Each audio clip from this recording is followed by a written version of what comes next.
back to the DSN and switching the topic a little bit about the riots that are going on in the Middle East, the high gas prices they're all going to hit every single American in the wallet real soon. Now I want to talk about what is going on in the United States of America.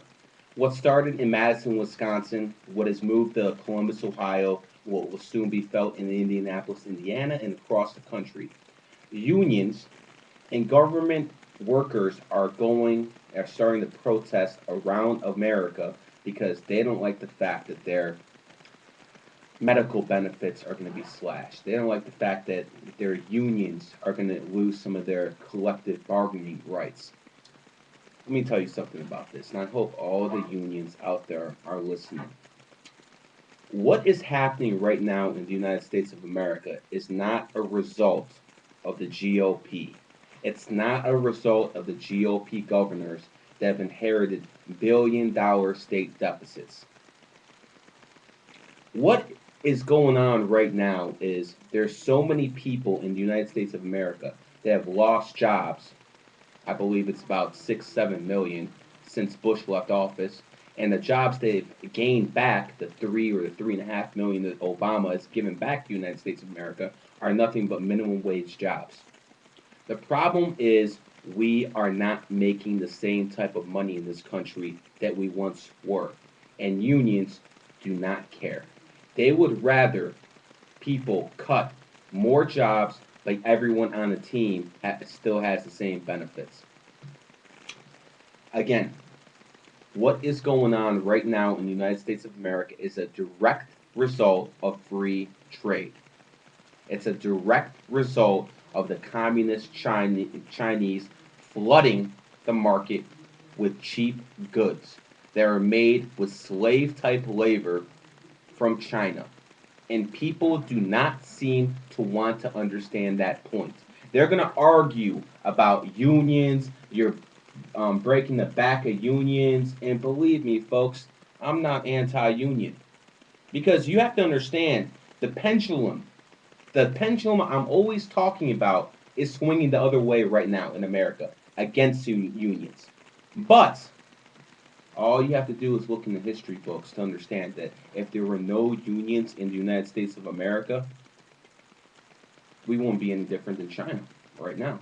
We'd have nothing but slave labor. Because let me tell you something. If big business can get away with paying you peanuts, if big business can get away with having 14-year-olds working in sweatshops, they will. Trust me. That is what big business is all about, the bottom line. So unions do have a place in society. But on the other side of the pendulum, when the unions get too strong, to the point where the company cannot actually make any money because it's paying all its profits in healthcare costs, then we have a problem. We have a severe problem, and that's when the unions need to budge back a little bit and say, you know what, we have to give back a little bit. We have to give back the 8 to 9% that Governor Walker in Wisconsin is asking us. But see, the difference between the Wisconsin bill and the SR5 bill in Ohio are a little bit extreme. Because see, while Gary the Numbers guy is not going to be a cheerleader here for police officers, while Gary the Numbers guy is not going to try to kiss the cops' ass here in Cleveland, Ohio, I do understand police are a necessary evil. And because police officers and firefighters and all social security nets do not have a right to strike, police officers do not have a right to strike in the United States of America, nor do they have a right to strike across the world. Because think about it. If police start striking, I mean, criminals are just going to go crazy. So they don't have a right to strike. So do you think it's fair to take the police and take their collective bargaining rights away from them? I don't think that's a fair thing to do. Because let me tell you what's going to happen if you take police's collective bargaining rights away. They're going to start working on a merit system. And do you know what that merit system means? It means quotas. It means that police officer who's working whatever beat he's working, He's going to try and stop as many people as he can because guess what? He has to make money for the city to pay him. And believe me, folks, that is the last thing you want going on in the world. I mean, do you want police officers stopping you because you're not wearing your seatbelt? Do you want police officers stopping you because your plates are expired? Not saying that doesn't happen now. But that's only with a few prick cops out there. If this bill in Ohio passes, expect every place in Cleveland to look like Cleveland Heights and Orange. You know, where the cops actually do work on commission. You have to protect your cops in a way that, number one, they can't be bought off and bribed. See, that's the problem with a lot of countries around the world. The cops make next to spit, and guess what? The only way they can survive is by bribing, by blackmailing people or bribing people. Let me give you an example. When I was in Russia in 2006, I, basically saw the cops and they were driving these little Pintos. I mean, they couldn't catch anything in those cars. But the one thing I did notice about the police officers in Russia were they shook down everybody. I witnessed this with my own eyes. I speak Russian. I saw the shakedowns. And then I was, basically asking people around there questions. Is this everyday life in Russia? And they're like, yeah, police shake down people all the time in Russia. Why? Because they don't make enough money to survive. So what are they going to do? They're going to start shaking down people.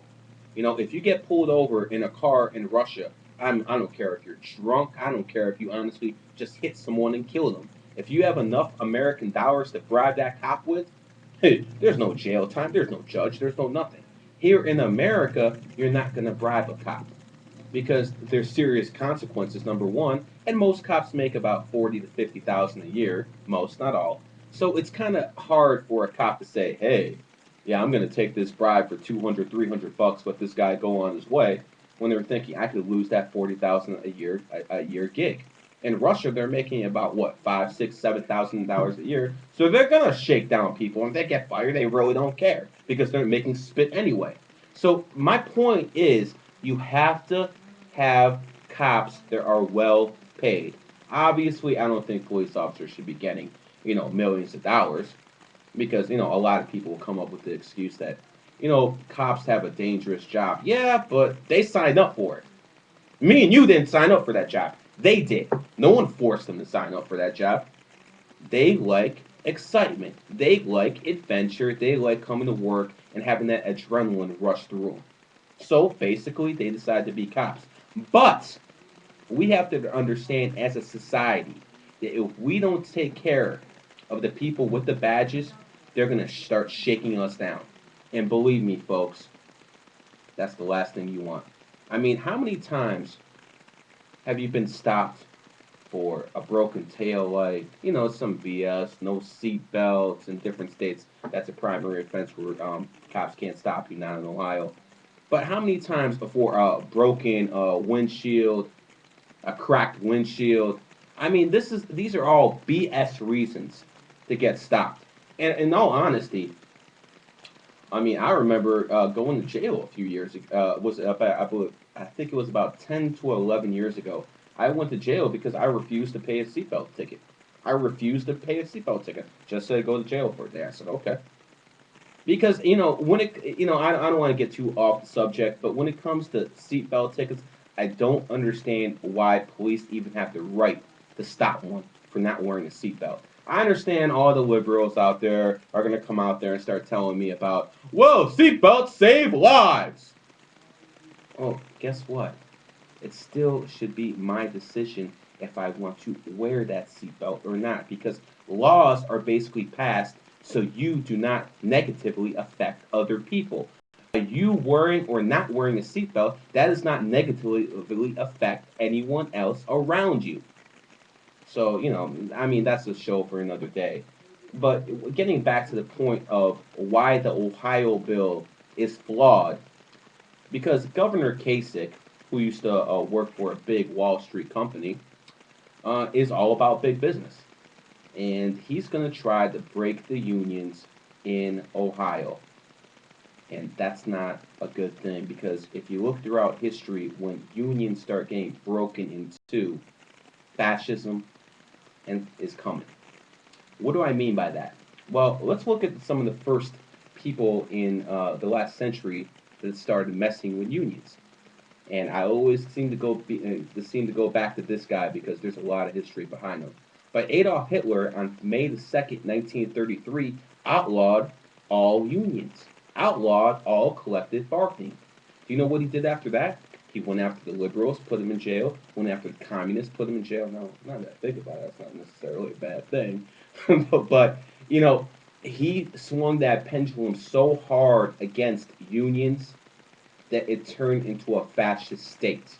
That is not where you want to go with the United States of America. You do not want fascism around here. I mean, if it came down to it, I would rather choose to live under a fascist country than under communism or socialism, extreme socialism, that is. But let's be honest, neither is a solution. It really isn't. Because, the one thing that people have to understand is if you don't take care of your own, they're going to come back and they're going to get you. And that's basically what happened in Nazi Germany. I mean, they had their way for 12 years. I mean, just think about it. Hitler was in power from 1933 to 1945. 12 years. That's all he had. And look how much destruction he had on this planet. Look at all the things he caused to happen. I mean, I've said this a million times. If it wasn't for Adolf Hitler, there wouldn't be any Israel today. What do I mean by that? Well, just think about it. Cause and effect. You listen to the DSN. Download it.